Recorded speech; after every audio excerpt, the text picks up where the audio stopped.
Peacock অনুষ্ঠান তরফରୁ ତମାଖୁ ବର୍ଜନ କାର୍ଯ୍ୟକ୍ରମର ଆଜି ସେମିନାର କରାଯାଉଛି।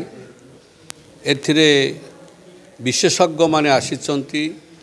ସୁପ୍ରିମକୋର୍ଟର ଆଡଭୋକେଟ୍, କ୍ୟାନ୍ସର ହସ୍ପିଟାଲ ଡକ୍ଟରମାନେ, ଓଡ଼ିଶା ଷ୍ଟେଟ୍ର ଏ ତମାଖୁ ବର୍ଜନ ଅଫିସରମାନେ ଆସିଛନ୍ତି ଏବଂ ପିকক ଅନୁଷ୍ଠାନକୁ ମୁଁ ଧନ୍ୟବାଦ ଦେବି ଯେ ସେମାନେ ସମଗ୍ର ରାଜ୍ୟରେ ଏ କାର୍ଯ୍ୟକ୍ରମକୁ ସେମାନେ ଚଳାଇ ରଖିଛନ୍ତି।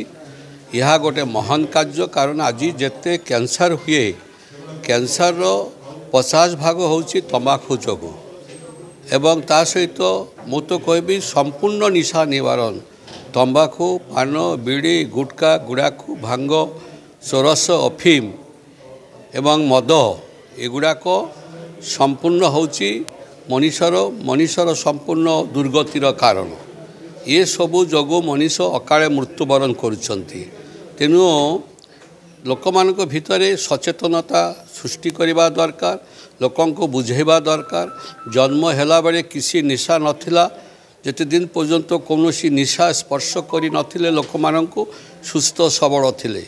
ଯେଉଁ ଦିନରୁ ସେ ନିଶା ସେବନ ଆରମ୍ଭ କଲେ ତା ଶରୀରରେ ବିଭିନ୍ନ ପ୍ରକାର ରୋଗ ଦେଖାଦେଲା। ତେଣୁ ସୁସ୍ଥ ସବଳ ଜୀବନଯାପନ କରିବା ପାଇଁ ସମ୍ପୂର୍ଣ୍ଣ ନିଶା ନିବାରଣ ହେବା ଦରକାର ଏବଂ ସରକାର ମଧ୍ୟ, କେନ୍ଦ୍ର ସରକାର, ରାଜ୍ୟ ସରକାର ସମସ୍ତେ ନିଶାକୁ ବ୍ୟାନ୍ କରିବା ଉଚିତ। ଯେମିତି NDPC ଆକ୍ଟ, ଯେମିତି ଗଞ୍ଜେଇ ପାଇଁ NDPC ଆକ୍ଟ ଅଛି, ମାନେ ଜାମିନ ପାଇବ ନାହିଁ, ସେମିତି ଯେଉଁମାନେ ନିଶା ସେବନ କରନ୍ତି ବା କରିବେ ସେମାନଙ୍କ ବିରୁଦ୍ଧରେ ମଧ୍ୟ NDPC ଆକ୍ଟ ଲଗାଇବା ଦରକାର। ତାହେଲେ ଏ ସମାଜ ସୁସ୍ଥ ରହିପାରିବେ, ଲୋକମାନଙ୍କର ଧନ ଜୀବନର ନିରାପତ୍ତା ରହିବ।